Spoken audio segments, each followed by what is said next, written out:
is the ideal client for that because we need to start from the roots and we'll blend it all out and she'll have a more natural look when she leaves. For this technique, I like doing this on the client's hair when it's damp.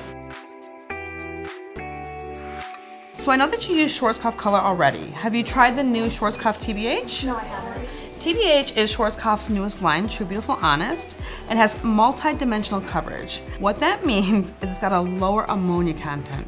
So it's gonna give a more shimmery effect, a glossier effect, less opaque, if you will. Because of that, you can also use it for a demi-like result when mixed with pastel toner or 1.9 activator. Another benefit of TBH is all the boxes are color-coded. You have your neutrals, your cools, and your warm. There's only 26 shades, so when you go back to formulate, it's really simple. You're just gonna grab the color box that you need and formulate with any Agora developers that you already have. Our first formula is gonna be 706. We're gonna use a 7 because it matches her natural base. So it's not gonna darken or lighten her base at all, although it is permanent color, we're staying on level. But we're also gonna mix it with tone softener in this situation because just to have a high percentage of gray, I don't wanna give an opaque finish. So we're gonna be using 1 part color, 1 part tone softener, and 1 part 1.9 developer. And I'm gonna apply from the bottom up.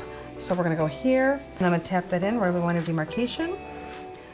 And again, until you're done with this quadrant, and then you're gonna move over to this one, and then we'll move to the front. For our next formula, we're gonna use 906 and 819, and we're gonna apply this to zone 2. And for this one, we're gonna use 10 volume. The reason why I'm switching volumes from the mid shaft, from the roots, is because the higher you go with your developer, the more sheer your color will become. We're not trying to create lift, but we don't want to deposit as much, if that makes sense. And then for our final formula, which is zone 3 or the ends, we're gonna be using 949, and we're also gonna use that with tone softener.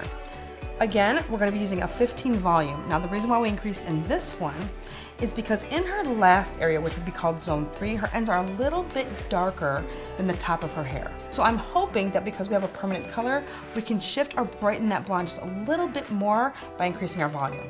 So Michelle, the way that we're gonna apply this, although we're using 3 tones, we're gonna start from the back and work to the front, leaving the hairline for last. We're gonna do this because the client always wants to stay the lightest and the brightest around the face and the ends. So for this application, I want you to go in and I want you to just put the color on and just right over the line of demarcation that she has from the foil lines.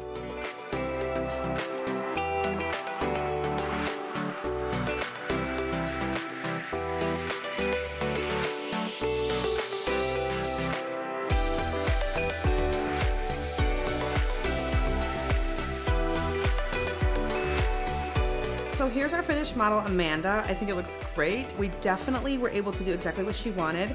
We got rid of the highlight lines, we evened everything out, we matched her natural base, we covered that little bit of gray that she has, and the hair feels amazing.